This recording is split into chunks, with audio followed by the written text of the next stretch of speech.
Hey, it's Dusk. Again, if you're back for the second half of the video, we are going to be talking about the apps I'm developing, something a little bit more dynamic. You can see things moving on the screen, and so can I. I haven't looked into them for a while. There are three that we will be showcasing. Previously, we talked about website design and, mainly web porting for ethical reasons. Now we're going to look at the links I have here. The main bread and butter I want the future to like really help come to fruition and have this app be a thing is the social economics app, and I can't even get it into screen the right way, so let me go ahead and fix that.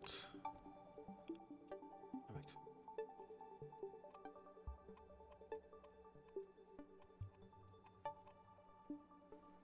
Okay, here we are with the social economics app. This is one version of it that is pretty busy.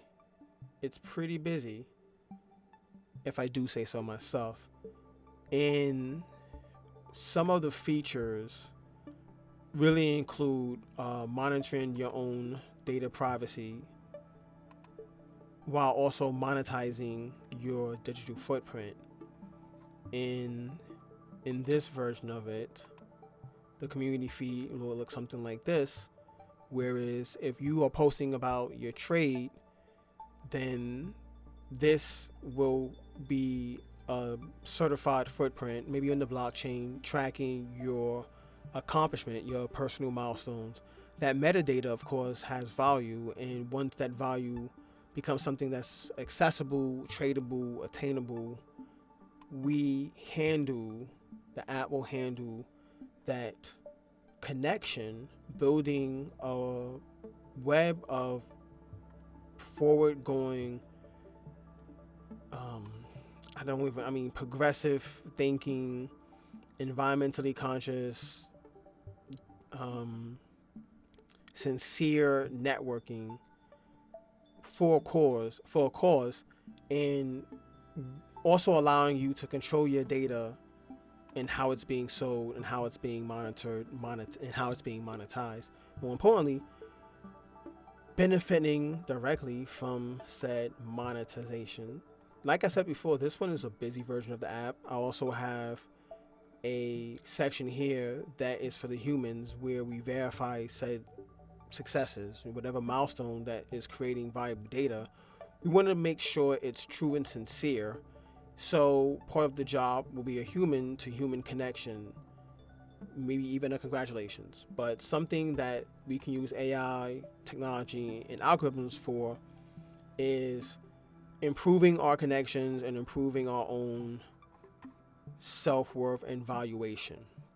If you're going to track something, right? The other version of the app, the first version that I originally started with before you just seen the one that popped up, I guess it kind of like explains it better, if that makes any sense. I mean, visually explanations. The previous version is very economic, there's a term for it that I've actually used in app. Maybe it'll pop up on screen, but it's like the Matrix. It's very virtual world. Like this one has a more organic feel while still maintaining the same point of tracking the worth of your metadata and helping to give it valuation. The same job opportunity, which is the person-to-person auditor, making sure your posts are real and authentic and not just a made-up degree and certification for clout. And these are the tokens that will be exchangeable, of course, within the market. Some of these, my plans will be for them to be investable in an ETF. That way it can gain more valuation, and we can use that money to build something a community that the community can agree on putting the money towards. So it's a way of in-house club crowdsourcing for later broader projects that can be beneficial to the community as a whole and to humanity. And I'm not talking about building more media studios. So this is that tour. This is that tour of those apps. And the third one that I can show you today is a very early stage way of tracking good news and giving it a visual footprint. This will be a textured globe, and these points would represent places on Earth where these innovations and this good news is happening and may need more attention and or help. These are all made up generative topics, just for the example. But drought resistant crop, I would love that news. Where is that at? It's in food and health. Nanobots clear clinical trials. That would be great news. If you have to get some type of microscopic surgery, universal diagnostics app launches. That would be another good news. Pretty much what that company tried to do. I forgot the name of it. I'll put it up on screen as well. You know about, they made a movie. And using the blood samples to be a universal diagnostic systems from a little bit of blood, and it was all BS. But yeah, that would be good if it was real. We can actually track it and, connect with it. This version of the app, I'm testing out. I like it. It's literally just the first variation of the prompt. So a lot to go, a lot to work with. If you can look over here to get an idea of the raw code behind it, understanding the code. We don't have to know how to code, but it'll be good if we can start understanding some key terms in code that may have functions we don't like. So that's some food for thought. If you're intimidated by code, learn what you don't want and make sure it's not in your code at the very least, and approach it like that. If you don't want to do that, you still have the AI giving you this into this, a live preview, and that's probably maybe less than a couple hundred lines of code, if even. I don't know what the numbers are over here, what's happening. But yeah, early stages of that app. And I don't think I have any other. This is still just a game concept. I don't even have the game app. I'm gonna do a lot more for this one, actually making textures and characters and stuff like that, so I can present it. I don't know if I'm gonna independently be able to launch the game and create it. It's not something I've ever done, but I'm curious about the concept, and I'll probably show that off in a later video as well, because we've already covered two distinctive topics, and I've shown you things that maybe you can signal in the chat if you want me to talk about more specifically, especially the AI brainstorming session. This point I'm so far into things I've never done, but I'm understanding what it's talking about and how to apply it more interestingly. If you want to look at a quick behind the scenes of that, what I'm currently up to, what I asked about when it comes to AI and how to create it, is, well, this is my update. So if these numbers mean anything to you, which I'll expand upon in a later video, of course, this is the model I start with. My base model is an ethical model. It's was made from a French digital laboratory, and that's one of my base models. The base model for Stardust. Then it has a protocol over it that is Stardust, combined with this model in my post programming makes the first version, and I'm using Gemini to help me with that secondary coding. Now you can read this if you are nerdy about the math and the numbers, but for the most part, what it's doing is giving me an answer to a multi-agent system, because it's like you can't merge an apple with an orange genetically, but you can link their systems to get a little juice from both. That's kind of that makes any sense, that's where it's at. Because I want, you know, like there's some things you might want from the apple, like, oh, there's some things you might want from the orange, like certain flavors, right? Certain consistencies, certain colors, and you can blend them, but you can't. I can't like put another. I can't put like Chat GPT on top of Gemini and have them like coexist. You know, if that's the point.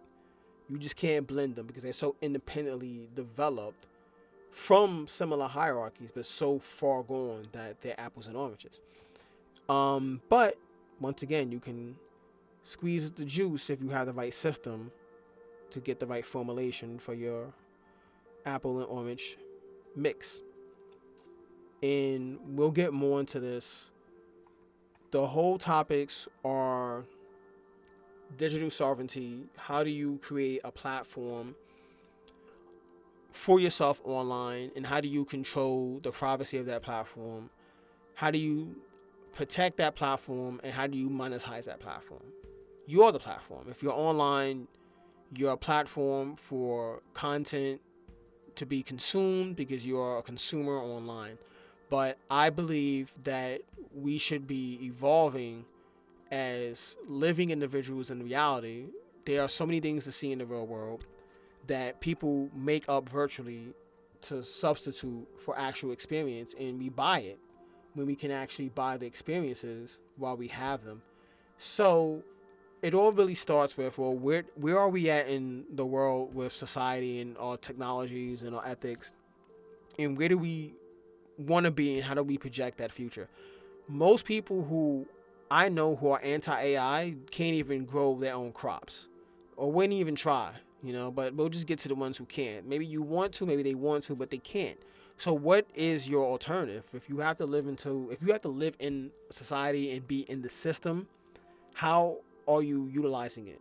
You know, or are you just turning over in it for the greater good of corporations? I don't want to do that. I think it sucks.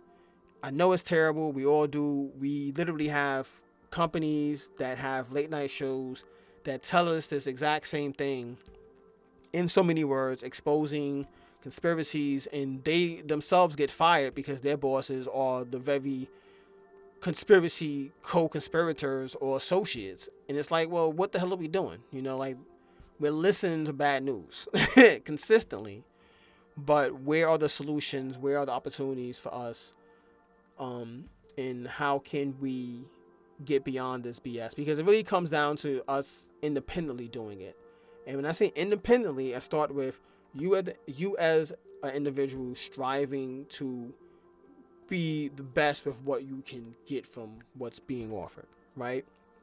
And then taking that best, having a community of other people who are doing their best, and combining that for greater results, and just trying to get as much ownership as you can. Because at the end of it all, a bunch of people in a concert bought tickets to an event, right? But that same money could be a bunch of people in investing bought stocks for a building. So like now you have voting rights for if you want that building to have concerts, or if you want that building to be an educational facility. So it's a completely different dynamic when it comes down to like, well, the same amount of people, same amount of money, but where's the enthusiasm, and where's the purpose, and where's the focus, right? But in those two scenarios, I mean, those concert goers can also probably use that money to buy a building that they can own and allow concerts.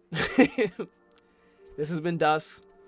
I hope this has been something, and I will see you next time. Don't forget in the chat, in the comments, to comment on the crappy code that you may have seen, or to let me know what you would love to see me cover next. Some of these will actually be full videos with me giving narrative and more editing, but for the most part, I will give you a behind the scenes on how and why I'm doing any of this and how it works on my end.